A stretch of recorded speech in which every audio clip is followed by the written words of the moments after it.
everyone, my name is Dawn, and today I'm going to share with you how you are able to have a successful YouTube channel with only 3 hours a week.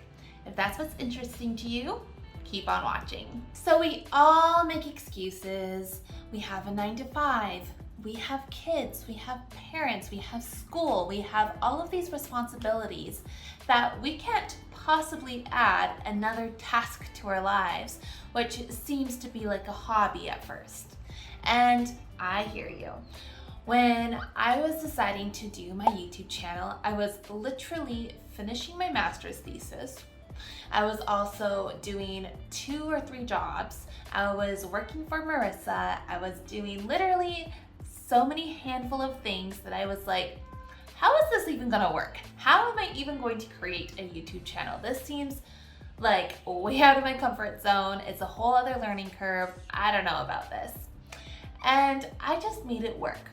I changed my mindset to be like, it's not going to be something that I have to do. It's going to be something that I'm just going to do when I have the time. And that is the mindset that worked for me. I understand that might not be the same for other people, but for me, not giving myself all the pressure to do it was actually kind of relaxing in a way.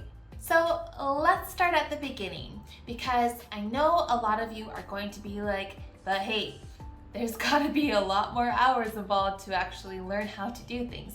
And you're right.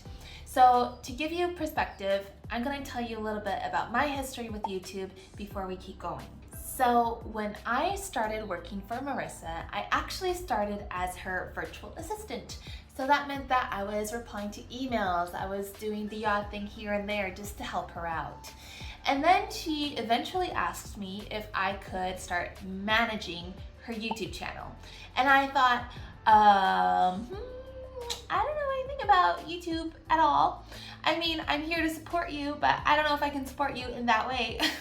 And it actually worked out really well because she had a lot of like tips for me. She was just teaching me her optimization, and that's all I really had to focus on, was how to build all the optimization and the things in the back end.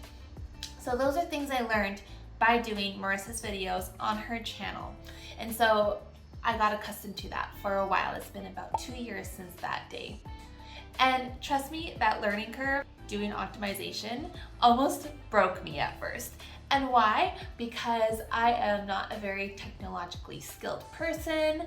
I would hardly look at my phone even in the day. I would avoid anything with computers for a while. And then when I started working for Marissa, it was like, okay, well, that's out the window. I kind of have to do that now. So I accepted the offer to start learning how to do YouTube with her. And there was a few times where I cried. I am gonna be totally raw and honest with you, where I thought oh no, I'm doing this all wrong. This is not correct. I don't know why I'm doing this. I almost told Marissa no, I don't think I can do this anymore. You're gonna have to find someone else. But eventually I was like, oh, once you learn it, it's easy. It's so easy. But anyways, I just wanted to get that out of the way, that yes, I did have a little bit of knowledge before doing my own personal channel, but it wasn't that much of a head start, trust me. So after some time, I finally found my rhythm doing Marissa's videos. And that meant that once they were uploaded, I would do all the descriptions, I would do all the chapters, I would do all of the end screens and anything involved setting up a video for YouTube. That's what I was doing. And so I learned how to do that over the course of a couple years before I even thought about making my own channel. So once I finally decided okay, well, let's do this thing, we are going to make this channel, that's when I was like, okay, well, I already have something set in place. So I already had an English company where I was teaching just in-person one-on-ones with people here in Lima, Peru. And then eventually I built up quite the clientele. And I thought, okay, well, I already have the resources, I already have the experience of teaching other people. This is a topic that I can really talk about forever. And honestly, that is one of the key things about YouTube. Make sure you have a topic that you have so much knowledge about that you can literally talk about it, talk anybody's ear off for hours and hours and hours. And that's what I can do with English. And so that's why I'm pursuing it. So anyways, I already had my English company, so to speak. It's more of like me just being like a woo nomad. I live in Lima, Peru, and I'm just gonna like teach English. That's what it was at the beginning, don't get me wrong. But then I created a brand for myself. So I picked out the colors I liked. I picked out the fonts that I liked. I picked up all of the things that kind of brands me.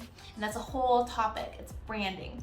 And so I figured out my branding before I even started my channel. So when the channel started, it was basically just putting everything I already have into place. So putting my branding up. So I made a banner and I started doing thumbnails and things like that. That was already set in place for me. The next thing I needed to do was to figure out what the heck am I going to research, or what the heck am I going to even make videos about. So all of that was just doing loads and loads of looking through other people's channels, looking at people who have the same niche as me or something similar, figuring out what works on their channel and what doesn't work on their channel, and then not focusing on just one channel, focusing on a handful of channels that are all doing something similar. Because then I was able to pick out what were the best qualities of them and then kind of make something into my own. And that's what I did. And so once I had everything more or less set up and it was just time to make videos, that's when I figured out, okay, all I have time for right now is like maybe a few hours. I wasn't even telling myself, okay, we have 3 hours, let's just make it work. No, I was just like, okay, this is what we got, let's figure it out from there. So this is what works for me. This is gonna be different for everybody else. Maybe your time will be less than mine, maybe you'll need more time than me. But at least this will give you kind of an idea of, once everything is kind of set up in your YouTube channel, kind of what your flow will look like from there. So when I was going to make a new video, what I would do is keep doing my research. I would spend at least an hour, sometimes less, on looking at all these other people's channels. What is working for them recently? What was like their latest video? Are they working on shorts? Like, what are they focusing on? And so that's what I would note down. And then from there, I would start figuring out, okay, like what topics are working right now? And then from there, figure out, okay, what kind of like keywords are working, secondary keywords. And so I would do all of these things for research just to come up with my own. And just with that 1 hour, I could come up with so many things. I have loads of information from a bunch of different channels. When watching their videos, I wouldn't watch the entire thing. I would just look at the description. I would watch maybe the first few minutes at the beginning, in the middle, and then at the end. Just get the idea. And then from there, after that 1 hour, the next hour would be literally coming up with my really rough scripts. So I don't want to write everything down word for word of what I'm going to say, because then I'm just going to be staring at my screen like this, like a crazy person, and then that's not going to be engaging for the viewers. And so I would just do really like quick outlines of what I'm going to talk about. And for me, I could do that in 1 hour, about 3 videos. So 20 minutes each. I'm not thinking about it too hard.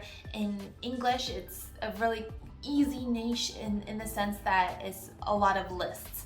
For example, people want to know like what are the most common phrasal verbs that native English speakers use, or what are the best idioms to use in a conversation. Like they like to know lists, so I could be like, okay, boom, 12 phrasal verbs, and then I'll look up 12 phrasal verbs on Google and be like, okay, these ones are really common and these ones I can come up with a quick example for.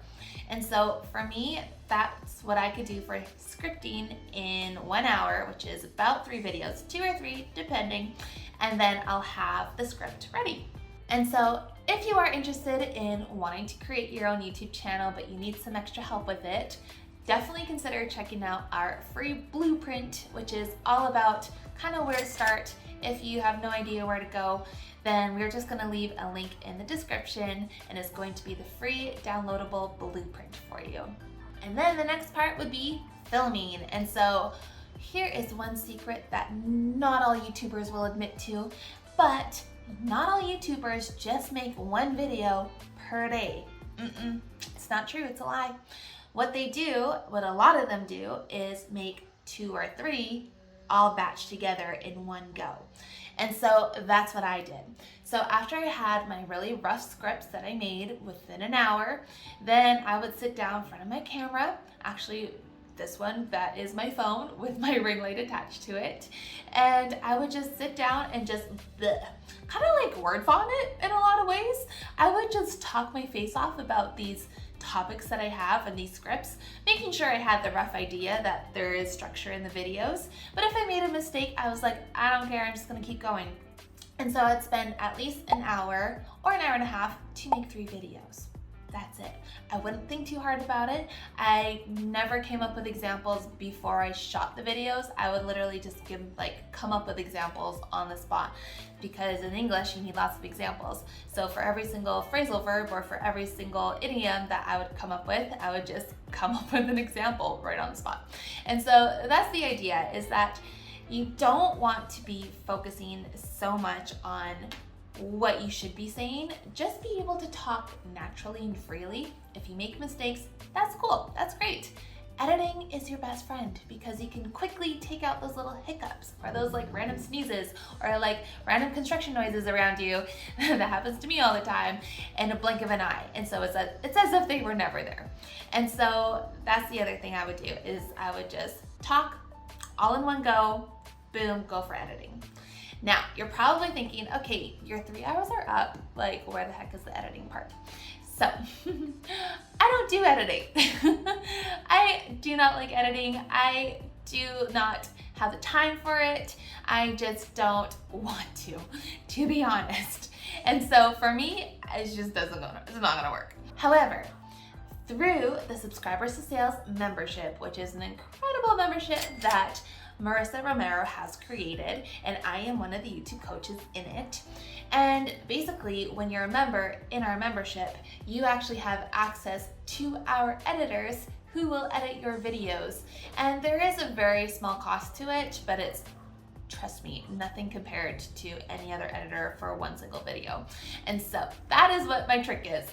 I pay someone to do it for me. However, if that's not available for you, and I totally understand that, what you could do is also just learn really basic editing skills.